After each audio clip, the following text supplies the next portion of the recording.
Estamos no último dia da série de Salmos. A gente viu alguns, não vimos todos. Quero continuar te incentivando a leitura deste livro, porque é um livro interessantíssimo. Como Eugene Peterson diz, um dos pastores que eu gosto muito de ler, o livro de Salmos, ele é diferente de todos os outros na Bíblia, porque todos os outros mostram Deus falando com o homem, e este livro é o livro que mostra o homem falando com Deus.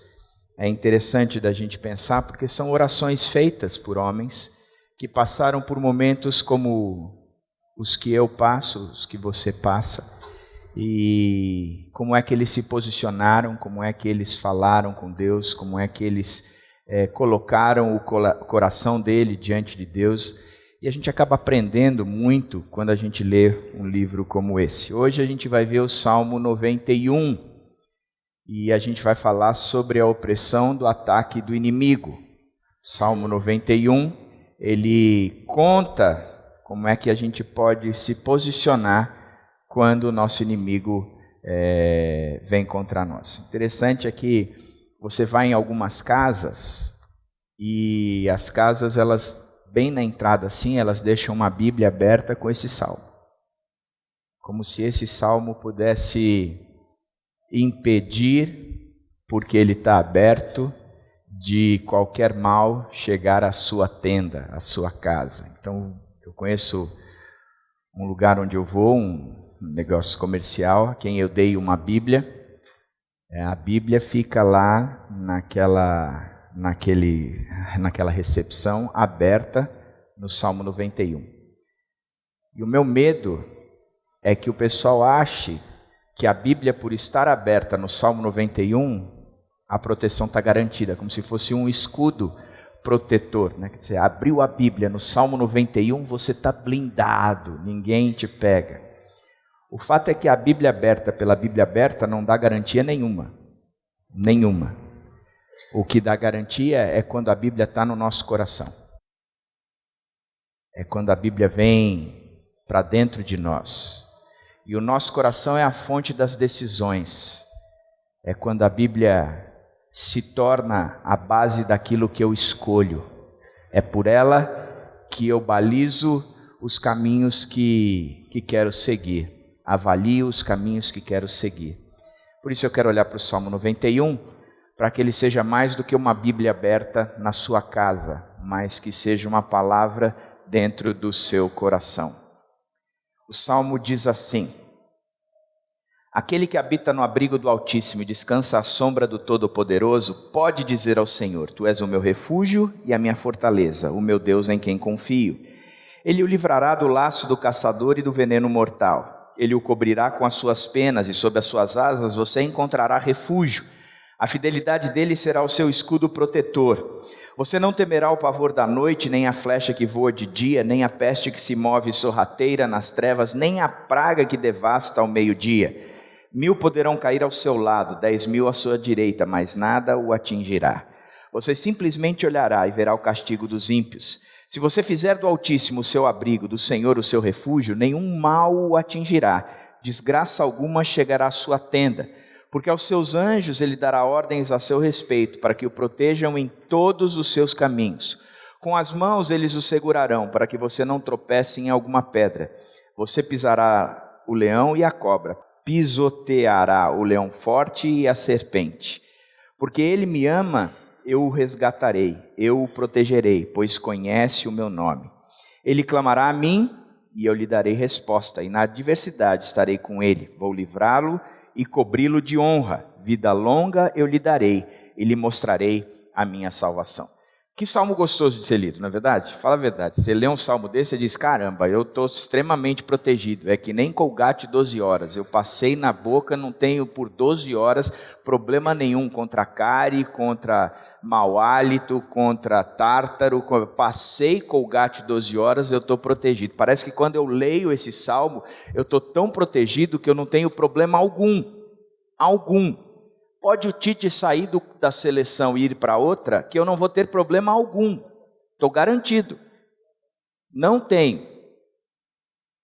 abrindo um parênteses, nessa área eu tenho um problemão.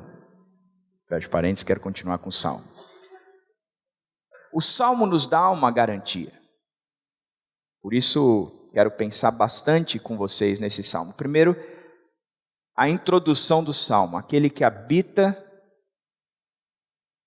no abrigo do Altíssimo e descansa à sombra do Poderoso, podemos dizer ao Senhor: Tu és o meu refúgio e a minha fortaleza, o meu Deus em quem confio. Ele o livrará do laço do caçador e do veneno mortal. Ele o cobrirá com as suas penas, e sob as suas asas você estará, e sobre suas penas e sobre suas asas você encontrará refúgio. A fidelidade dele será o seu escudo protetor. Interessante que esse texto ele começa com uma introdução, a primeira parte do texto, ele coloca, ou ele me ensina qual é a minha postura em meio ao maligno. O fato é que o texto ele não discute a possibilidade de nós não vivermos no mundo onde o maligno atua. Ele diz, existe maligno e ponto. O maligno está aí e está realizando todas as coisas que ele está fazendo e operando. E aí ele diz, aquele que habita no abrigo do Altíssimo, esse se contrapõe à luta de tudo contra o diabo. Ele diz que nós vivemos num mundo cheio de inimigos. E o cântico ele fala de uma batalha no campo espiritual, no campo invisível. E ela é mais sutil do que nós pensamos. Porque o diabo existe, gente. O fato é que o diabo existe. Muitos de nós têm receio de acreditar que o diabo existe. Ele existe e acabou. É um anjo rebelado contra Deus. E a postura e a ação do diabo é querer nos ver longe de Deus. A proposta do diabo sempre será destruir a criação de Deus ou a relação da criação com Deus. Por isso, se o diabo existe, ele existe. E se ele tenta alguma coisa, ele tenta nos afastar de Deus, quebrando a nossa relação com ele.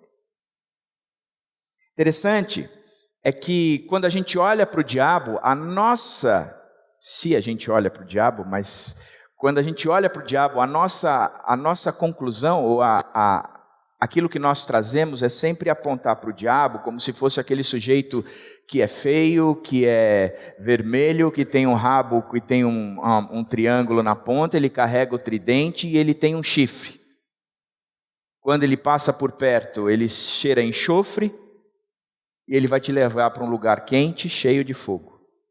A gente sempre considera o diabo como se fosse esse ser. Mas a Bíblia diz que o diabo é um inimigo nosso. Ele não é inimigo de Deus, ele é inimigo nosso. Deus não tem alguma força opositora a ele, contrária a ele, como se Deus fosse a força do bem e o diabo a força do mal, que no mesmo patamar ou no mesmo poder ele pode ir e derrubar a Deus. O diabo nunca derruba a Deus, porque Deus não há outro igual a ele. Ele é o único Deus. O diabo é criação. Por isso, quando o texto nos diz que nós temos um inimigo, nós temos que estar sempre atentos a esse inimigo. E eu gosto muito da maneira como John Stott diz quais são as artimanhas que o diabo usa para nos derrubar. Porque a gente sempre acha que o diabo vem com algo muito tenebroso, afinal de contas, este mundo tenebroso, e ele vem com... Na verdade, o diabo vem de forma manhosa para cima de nós, e o Stott, trabalhando em cima de Atos 4, 5 e 6, ele diz 3 ações do diabo para com as nossas vidas que a gente tem que estar sempre atento. Ele fala da falha moral, quando Ananias e Safira escondem o valor verdadeiro do terreno vendido, e diz que, de uma certa forma, uma das grandes características ou ações do diabo é nos prender de fato em alguns pecados que nós carregamos. E isso é verdade. O pecado é algo que nos derruba. Hoje em dia, nós vivemos num mundo onde o pecado já não é mais coisa séria. O pecado é algo que a gente nem trata tanto. Se você tem algum tipo de problema, talvez o problema seja emocional, procura um terapeuta. Talvez o problema seja social. Talvez o problema seja lá o que for. Mas é interessante como não se procuram mais pastores por causa do pecado. Porque pecado hoje me dá a impressão de que não é algo tão sério mais. É algo como se fosse um problema. Não, pastor, vem cá, eu preciso conversar com você porque eu estou muito ruim de grana. Eu preciso conversar com você porque a situação financeira lá de casa apertou. Deve ter o diabo na conta bancária. O Exu carteira vazia está rodando solto lá em casa. Olha, André, eu preciso falar com você porque, de repente eu fui diagnosticado com uma doença muito séria e isso é obra do devorador. Cara, eu gostaria muito, muito de saber como é que eu posso fazer uma oração para encher minha carteira. Ou fazer uma oração para ficar curado. Porque às vezes vocês me procuram para algumas coisas que eu digo, na boa, vocês querem um curandeiro. Porque o que eu como pastor posso fazer é mostrar qual é o caminho que vocês podem seguir para se aproximar mais de Deus por intermédio de Jesus Cristo. O resto eu não sei fazer. Sou limitado. E a queda moral é uma coisa que, na minha opinião, nós estamos vivendo de forma intensa. O pecado se instaurou na gente e a gente está tendo a capacidade de definir pecados de um monte de outras coisas, de procurar um monte de outras soluções e saídas, mas sem enxergar para a Bíblia o que a Bíblia diz que o pecado é e como se trata o pecado. Por isso a queda moral é algo que o diabo vem para conosco, para cima da gente. Ele diz também das perseguições, e John Stott fala das perseguições que se levantaram contra a igreja. E uma das coisas que eu tenho visto é como o diabo promove perseguição. E na nossa cabeça, a perseguição sempre é de fora para dentro. A igreja está aqui e a igreja está sendo perseguida. A igreja está aqui e o pessoal está falando mal da igreja. O pessoal se opõe à igreja, se levanta contra a igreja, não quer saber da igreja. Eu tenho uma impressão diferente hoje. Eu acho que o mundo está tão caótico, o nosso país está tão caótico, que na verdade o que o nosso país está esperando são respostas dadas pela igreja. O problema é que a igreja está tão cheia de pecado e imersa na falha moral e o povo não tratando o próprio pecado, que ainda não enxergou o que o mundo está gritando, a necessidade das respostas e na verdade tem dado respostas a perguntas que eles nem têm feito. A gente responde quando eles já estão decididos lá na frente. Por exemplo, agora é uma grande crise dentro da igreja, que a gente se sente perseguido, porque o mundo está se levantando a favor da discussão de gêneros, da identificação de gêneros, da identidade, aonde todos os gêneros devem ser aceitos, e a igreja não sabe nem se posicionar, e nem que resposta dar a esse questionamento. Por exemplo, se um travesti entrasse na nossa igreja hoje, como é que nós o acolheríamos? Como nós o acolheríamos? Porque a gente não sabe dessas respostas. Só que você ouve o movimento todo, o mundo está dando esse grito e a gente acha que são essas perseguições. Na minha opinião, o que tem acontecido é que as perseguições são muito mais internas. Perseguição de cristão para com cristão, aonde você não vê mais um povo unido, mas grupos pequenos separados, pessoas dentro de grupos pequenos que não falam com o outro, pessoas que estão num lugar, entra uma pessoa, ela sai do lugar. Quer dizer, cara, que história é essa? Que base de relacionamento são esses? A gente vai sofrer perseguições, sim. Mas o problema é que a queda moral tem gerado mais perseguição interna da igreja do que externa. Nós não temos sido perseguidos de fato. A gente tem liberdade para culto. A gente tem capacidade para apresentar e fazer o que a gente quiser. Se quiser ir para uma praça pública hoje, tocar violão e cantar, a gente vai. Não há perseguições. Igreja não paga imposto, não tem perseguição nenhuma, a não ser as crises internas. E a terceira característica que o Stott fala, nos três capítulos, 4, 5, 6, é quando a liderança da igreja chama a igreja e diz: nós estamos gastando muito tempo com aquilo que não é nossa função.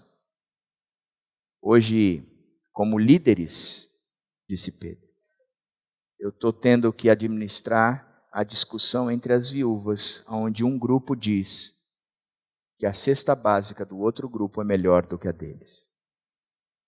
E nós estamos nos distraindo, tentando resolver essas crises internas.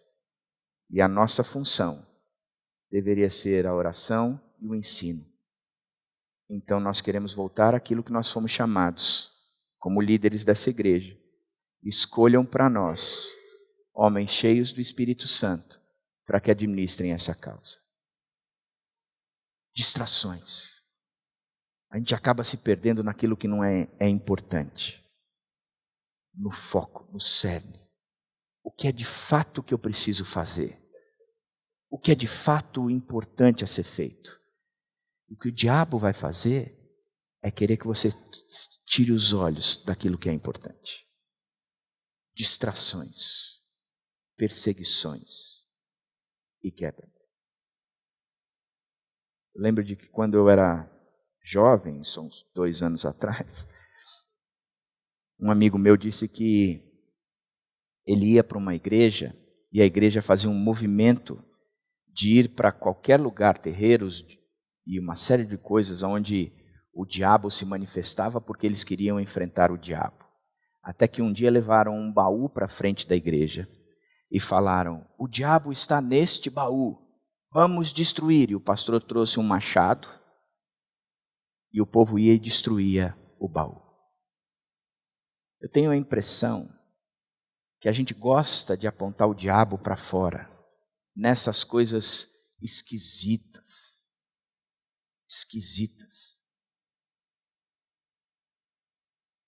A gente gosta de dar atenção para o diabo e a gente percebe o ibope que o diabo tem na televisão, quando as igrejas evangélicas amarram o diabo e fazem entrevista com o diabo. Qual é o seu nome? Pombagira. O que você está fazendo aqui? Pombando, girando.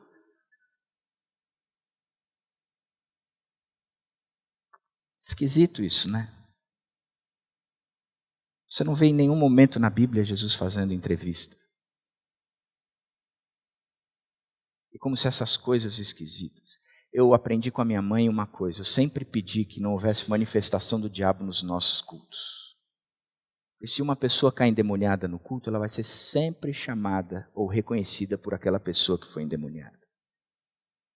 Mas isso não quer dizer que eu não acredite em pessoas demoniadas. No domingo, pela graça de Deus, nunca apareceu, mas de segunda a sábado.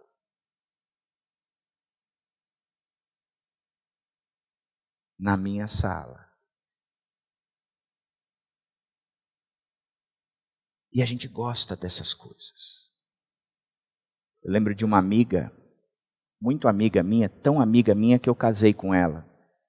Mas não quero dizer quem é. Foi uma vez para uma igreja, chegou na igreja porque ela nunca tinha visto um endemoniado, estava conversando com uma outra amiga, e essa amiga falou: nós vamos para uma igreja ver isso. E chegaram lá, caiu um cara endemoniado. E essa outra amiga virou para essa minha grande amiga e disse: se a gente não estiver firme, o diabo sai dela e vem para nós. Sabe o que as duas fizeram? Correram.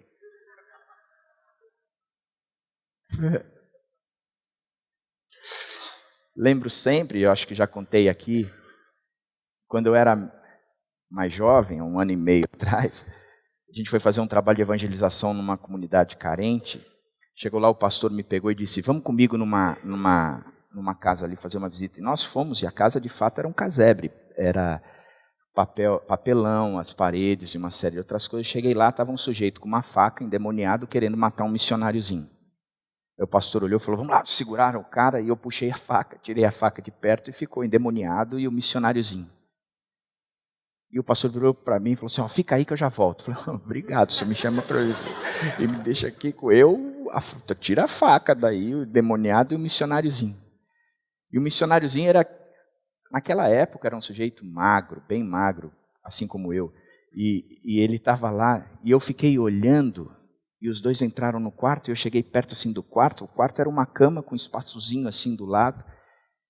E o missionário segurava o endemoniado, e eles rolavam na cama, caía no chão, e levantava, caía para o outro lado. Um negócio, eu ficava aqui e falava, cara, não é assim que eu aprendi. Aí eu virei e falei assim, vou fazer o que eu aprendi. Em nome do Senhor Jesus, sai dele. O endemoniado parou, olhou para mim, pegou o missionário, jogou na parede, levantou e falou assim, eu vou te encher a cara de bolacha. Eu olhei aquilo e falei assim, saí correndo mesmo. Na hora que eu passei pela porta do casebre, a esposa estava chegando e falou, é por isso que eu não acredito no seu Deus, porque aquele lá é maior que o seu. Aquilo acabou comigo. Pela graça de Deus, 3 meses depois eu estava falando na igreja e entrou o endemoniado, que não era mais, era convertido, com a esposa para assistir uma mensagem. O fato é que a gente gosta de pensar no diabo e nessas coisas horrorosas. Eu já vi muita coisa, mas eu tenho entendido que essas são as mínimas e talvez as menores manifestações do diabo. Porque o estrago dele mesmo é quando ele acorrenta alguém num pecado não confessado e promove a queda moral nesse sujeito. É quando a perseguição vem a tal ponto que causa divisão, perseguições dentro da própria igreja e fora da igreja. É quando as distrações tomam conta e aquilo que é importante é esquecido e a gente passa a enxergar o que não é importante.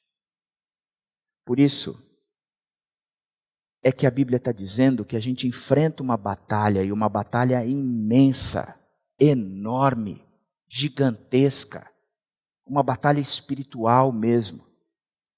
E esse inimigo existe a tal ponto que quando Jesus está fazendo uma oração por nós, em João 17, ele diz, eu não peço que os tire do mundo, eu só peço que o Senhor os livre do maligno. Porque o próprio Jesus sabia a luta que nós íamos passar. E o texto diz que a nossa postura em relação a essa batalha espiritual é aquele que habita no abrigo do Altíssimo, é habitar no abrigo do Altíssimo. A melhor tradução, diz Charles Swindoll, para habitar é permanecer, viver em consciente comunhão com, obter forças. Isso exige de mim e de você uma percepção constante da presença do Senhor e do nosso envolvimento com Ele. Eu permaneço no Senhor, eu me esteio no Senhor, eu me fixo, eu me fundamento no Senhor. Eu não saio disso, Ele é o meu alicerce. O Senhor é onde eu estou parado, eu habito nele. Da mesma forma como ele continua dizendo, não só habita, como descansa à sombra do Todo-Poderoso. Descansar significa não ter trabalho, é deixar de fazer as coisas e deixar o trabalho nas mãos de Deus. Eu gosto muito do Salmo 127, quando diz que o Senhor concede aos seus amados enquanto eles dormem. Agora me diga uma coisa, o que eu e você fazemos enquanto dormimos? Nada. Significa que o Senhor nos concede as coisas enquanto nós não fazemos nada. Só para entender que descansar e habitar é saber que Deus é quem faz. Gênesis 1 é a história da criação. E a criação é contada que Deus fez a separação, deixou água para cá, terra para cá, separou a luz das trevas, fez. E para cada dia ele foi fazendo tudo isso e conta a narração, o poema hebraico, de que houve tarde e manhã no primeiro dia, e Deus viu o que havia feito e disse, o que eu fiz foi bacana. O que Deus fez? A criação. Qual é o período? Na tarde e na manhã. Coisa engraçada, né? O que há entre tarde e manhã? A noite. A cronologia é da tarde para a manhã. O que houve entre a tarde e a manhã? A noite. Significa que quando nós não fazemos nada mesmo, é que Deus faz. Por isso, habitar, descansar, significa entender que é Deus aquele quem eu busco. É Deus aquele que eu descanso. Eu não trabalho, Deus trabalha. Eu não luto, Deus luta. Eu me abrigo debaixo dele. Eu me abrigo debaixo dele. Esses dias eu estava passando na rua, o sol estava batendo, tinha um poste, e o sujeito na sombra, atrás do poste. O resto estava quente. E ele ali, descansando à sombra do poste. Está dizendo que a gente descansa à sombra do Todo-Poderoso. A sombra do Todo-Poderoso. E aí ele diz, eu posso dizer quando eu faço isso. O Senhor é o meu refúgio e a minha fortaleza, o meu Deus em quem confio. Ele vai me livrar do laço do caçador e do veneno mortal. Ele o cobrirá com as suas penas e sob as suas asas você encontrará refúgio. A fidelidade dele será o seu escudo protetor. Se eu torno Deus o meu refúgio e o meu descanso, eu tenho essas garantias. Ele me livra do laço do caçador e do veneno mortal. Ele cobrirá com as suas penas e sob as suas asas você encontrará refúgio. Eu gosto muito de, quando eu me mudei para a casa que eu moro, isso há, 12, 13 anos atrás, o meu vizinho, não da primeira casa, da segunda casa, tinha um galo. E eu, extremamente urbano, vindo de São Paulo, amando o cheiro do Rio Pinheiros, gostando do clima que existia lá, nunca tinha visto um galo na proximidade da minha residência. E achei aquilo o máximo. Moro ao lado de um vizinho que tem um galo. Só que eu nunca fui um cara muito bom de sono. O dormir para mim não é uma coisa fácil, é mais difícil. E aquele galo, ele cantava às 3 da manhã, às 4 da manhã, às 5 da manhã e às 6 da manhã. Mas era pontual, parecia que ele tinha snooze. Sabe quando você cantou, você vai lá e aperta o botão. Pum. 1 hora depois ele ia. Cocoricocó. Cara, e aquilo, para mim, às vezes eu não tinha dificuldade de dormir. Na hora que eu dormia, o galo cantava. Aí eu acordava, orava pelo galo. Aí dormia de novo. Estava quase pegando no sono, o galo cantava de novo. Me fez entender um pouco porque Pedro negou a Jesus depois da terceira vez que o galo cantou. Aí qualquer um se irrita mesmo. Mas eu lembro de um dia, eu estava saindo cedo de casa, 5 da manhã, na hora que eu tirei o carro da garagem e eu aprumei o carro para subir a ladeira, o galo estava no meio da rua. Cara, na hora que eu vi aquele galo no meio da rua, eu cheguei, eis o dia da libertação, eu pensei. Eu parei o carro e aprumei para o galo. Acho que o galo sabia que era eu. Porque ele ficou na rua e ele peitou. Lógico, meu ar espiritual desceu. Eu fui ali devagarzinho, o galo passou. Mas eu pensei, lembra dessa, viu, meu irmão? Te salvei, você me deve uma, pelo menos. Mas ele peitou. Toda vez que eu lembro esse texto, eu lembro desse galo, amigo meu, que Deus o tenha, que eu não sei mais onde ele está. Ele o cobrirá com as suas penas e sob as suas asas você encontrará refúgio. Esse galo me peitou. É como se eu viesse esse Deus que me coloca debaixo das asas dele e peita qualquer. Isso acontece quando eu assumo a postura de tornar Deus o meu refúgio, de tornar Deus o meu abrigo, de tornar Deus o meu descanso. Mas a segunda parte do texto, ele continua dizendo: você não temerá o pavor da noite, nem a flecha que voa de dia, nem a peste que se move sorrateira nas trevas, nem a praga que devasta ao meio-dia. 1000 poderão cair ao seu lado, 10.000 à sua direita, mas nada o atingirá. Você simplesmente olhará e verá o castigo dos ímpios, se você fizer do Altíssimo o seu abrigo. Do Senhor o seu refúgio, nenhum mal o atingirá, desgraça alguma chegará à sua tenda. O texto mostra qual é a minha atitude em relação ao maligno. Ele diz: você não temerá. Se eu faço e se eu tomo esta postura, a minha atitude é de não temer nada. Eu não preciso temer. E aí ele diz o que eu não preciso temer. Ele descreve algumas coisas, como eu não preciso temer nem a flecha que voa de dia, nem a peste que se move sorrateira nas trevas. Provavelmente o Salmo 91 foi escrito nos 40 anos de peregrinação do povo, do povo de Israel no deserto. E aí a gente começa a entender um pouquinho mais de quem vive no meio do deserto, o terror noturno, as setas, a praga, uma série de outras coisas que vêm. E aí você diz: cara, viver num lugar onde não é sua casa, no meio de um monte de povos estrangeiros, no meio de animais selvagens, no meio de ladrões, e você está ali com aquele povo todo, nos faz entender um pouco o que o texto está descrevendo. Mas o texto diz que eu não preciso temer. Ele não diz em nenhum momento que nós não vamos passar por esse tipo de aflições.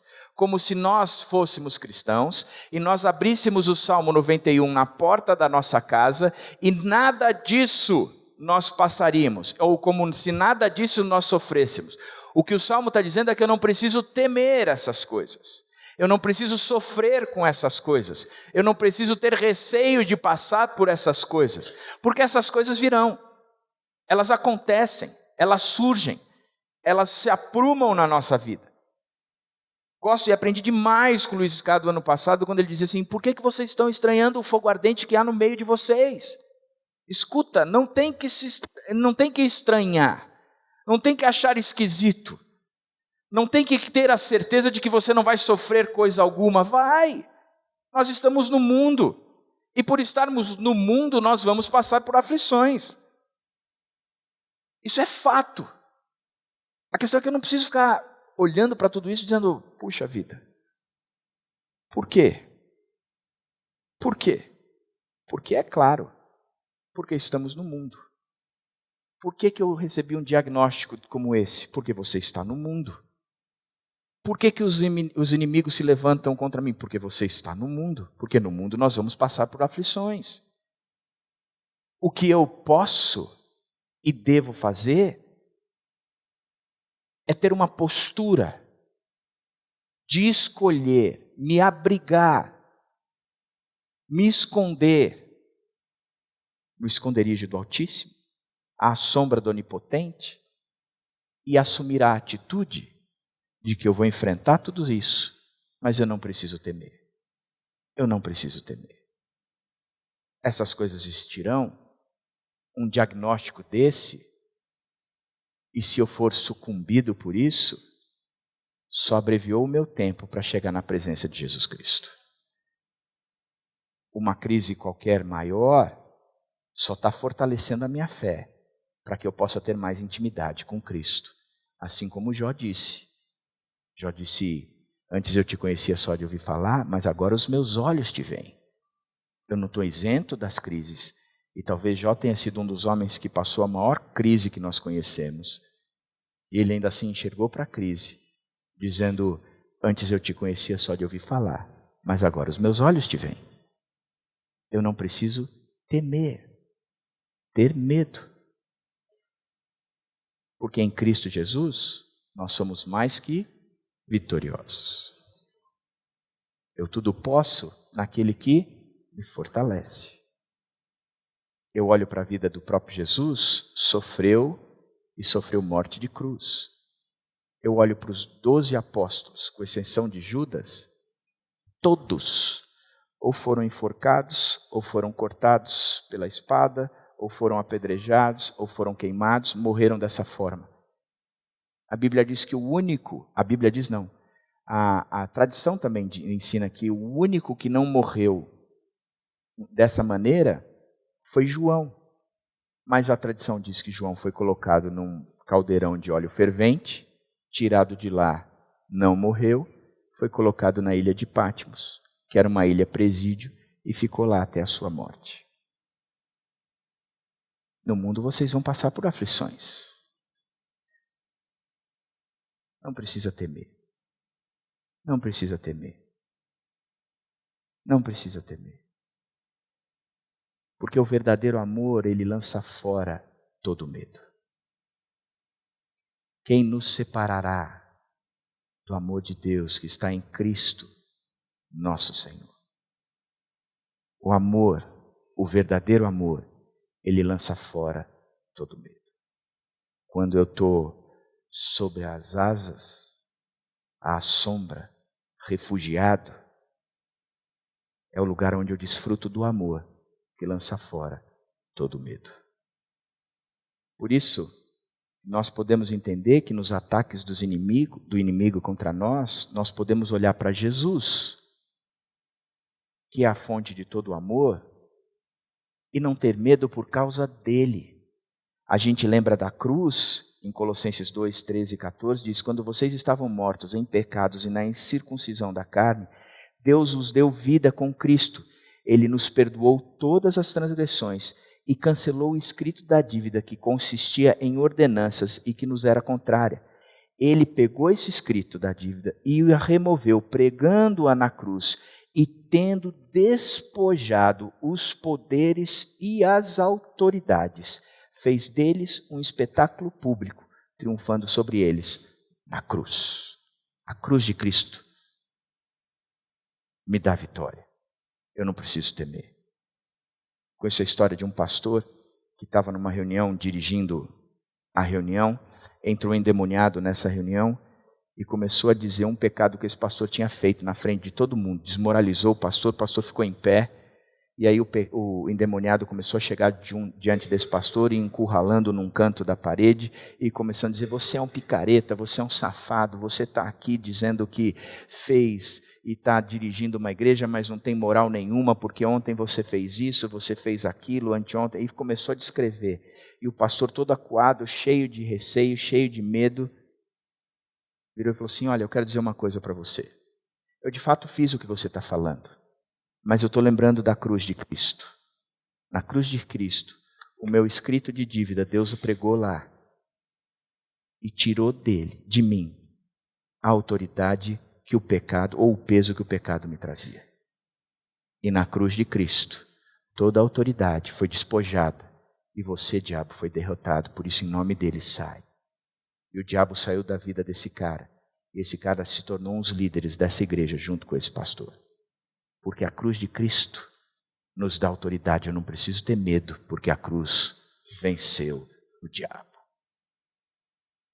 O nome de Cristo, Filipenses 2, 9 e 11 diz: por isso Deus o exaltou à mais alta posição e lhe deu o nome que está acima de todo nome, para que o nome de Jesus se dobre todo o joelho nos céus, na terra e debaixo da terra, e toda língua confesse que Jesus Cristo é o Senhor, para a glória de Deus Pai. Eu não preciso temer, porque Jesus Cristo é quem pagou esse preço. O sangue, Apocalipse 12, 10 e 11 diz: agora veio a salvação, o poder, o reino do nosso Deus e a autoridade do seu Cristo, pois foi lançado fora o acusador dos nossos irmãos, que os acusa diante do nosso Deus, dia e noite. Eles o venceram pelo sangue do Cordeiro. Porque se tem alguma coisa que o diabo pode tripudiar em cima de nós, é o pecado. Mas ainda assim, quando eu me apego ao sangue de Cristo, que me purifica de todo pecado, não há autoridade nenhuma do diabo sobre a minha vida. e a palavra. Efésios 6, 11 e 17, vistam toda a armadura de Deus para poderem ficar firmes contra as ciladas do diabo. Como é que a gente veste? Usem o capacete da salvação e a espada do Espírito, que é a palavra de Deus. Como é que a gente ganha autoridade e lança fora o medo? Encharcando a nossa mente com a palavra de Deus. Eu não canso de falar e não canso de repetir.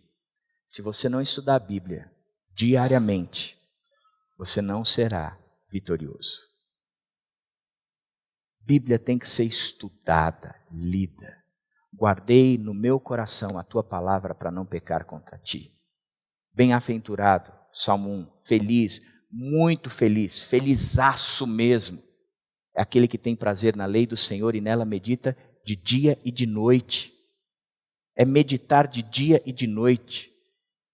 Eu amo aquele texto do Tiago Matos falando da geração miojo, onde eu e você estamos acostumados a uma leitura de 3 minutos diário, como a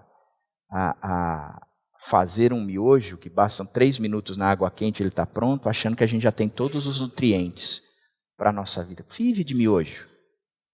Dá, Carol, para viver de miojo? Não dá. Nossa nutricionista diz, é impossível. É impossível viver de miojo. Como é impossível querer 3 minutos diário de Bíblia achando que isso vai resolver. Antes o seu prazer está na lei do Senhor e nela medita de dia e de noite. De dia e de noite. De dia e de noite. Qual é a atitude em relação ao maligno? Eu não preciso ter medo. Eu não preciso ter medo do diabo. Eu não preciso correr dele. André, tem um fulano endemoniado. Vamos lá comigo? Falei, por que eu preciso ir com você?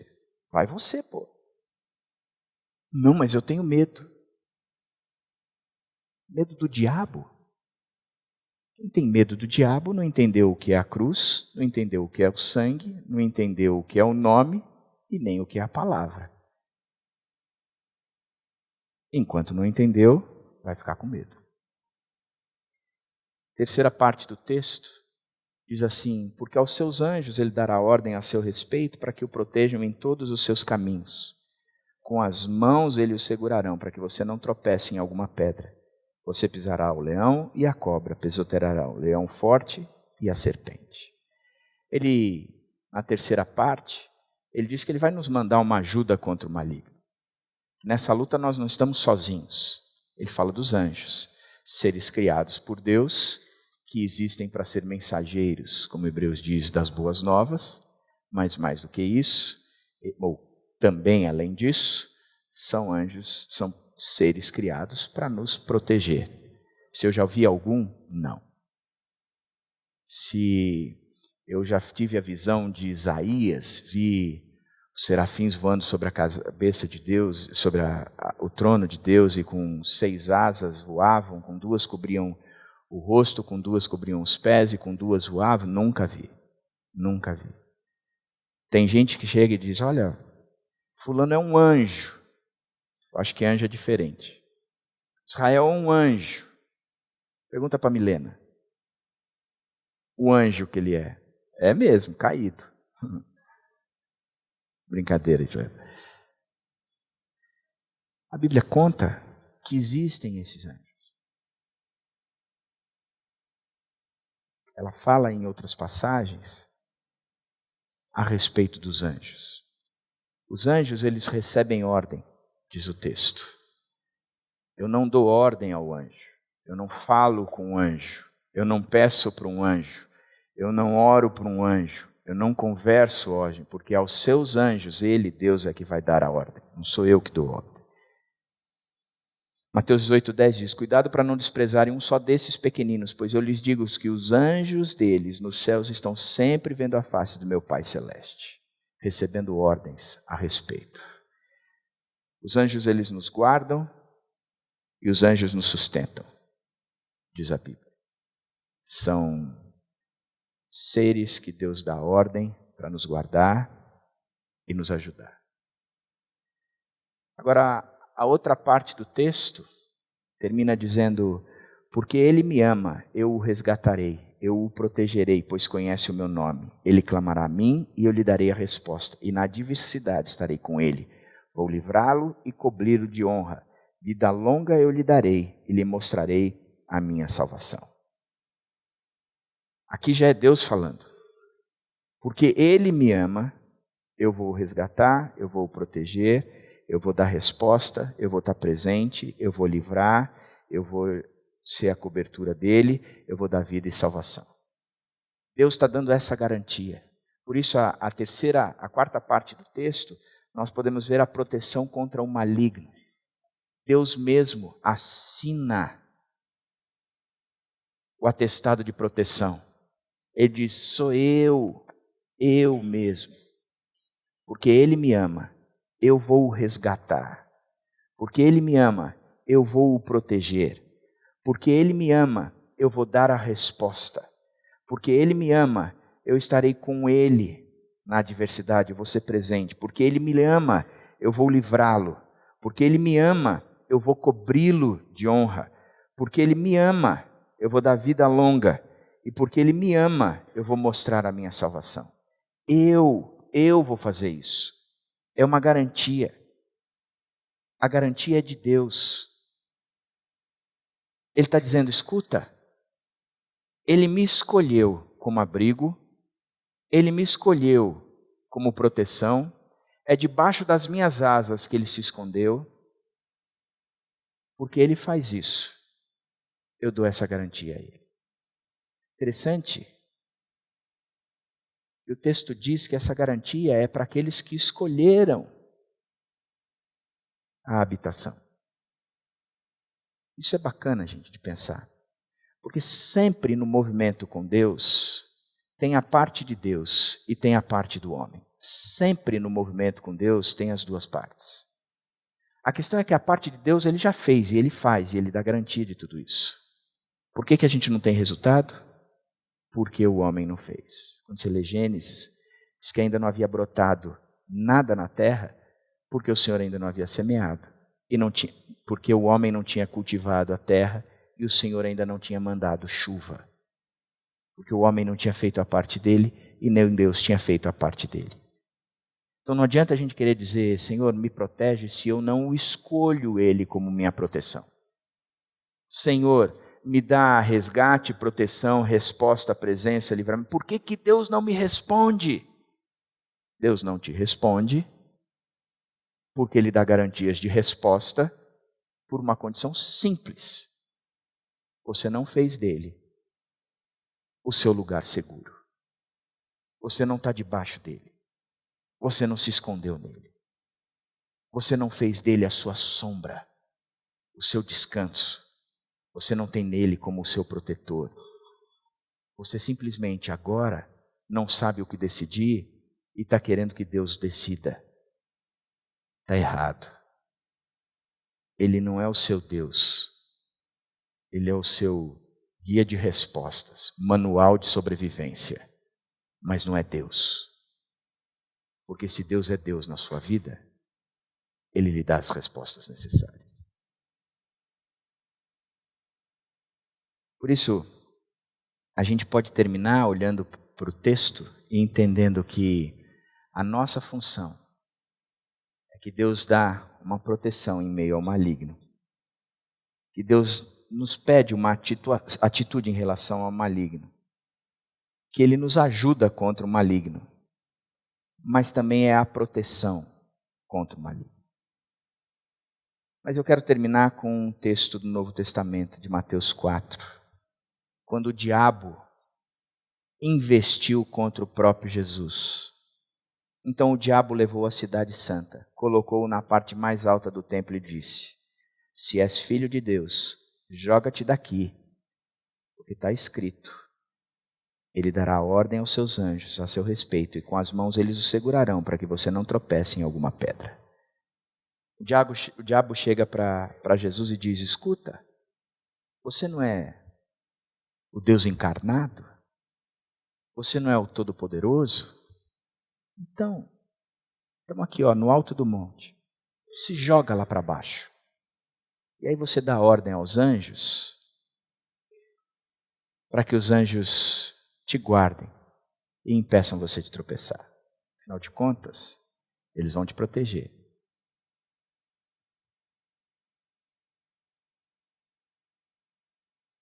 A resposta de Jesus é brilhante.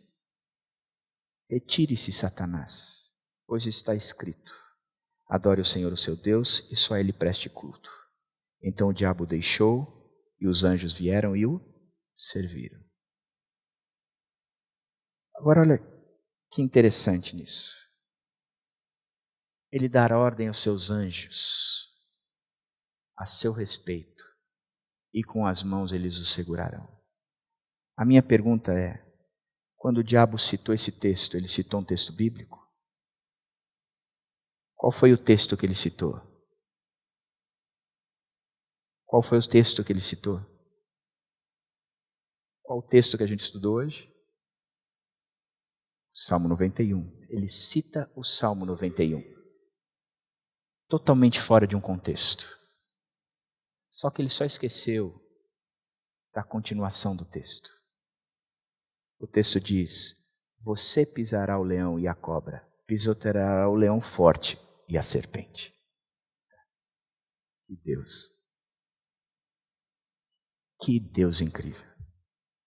Ele está dizendo para o diabo: você está usando um texto, eu no mesmo texto estou te respondendo. Porque sou eu que tenho autoridade. E sou eu que vou te destruir. Sai daqui.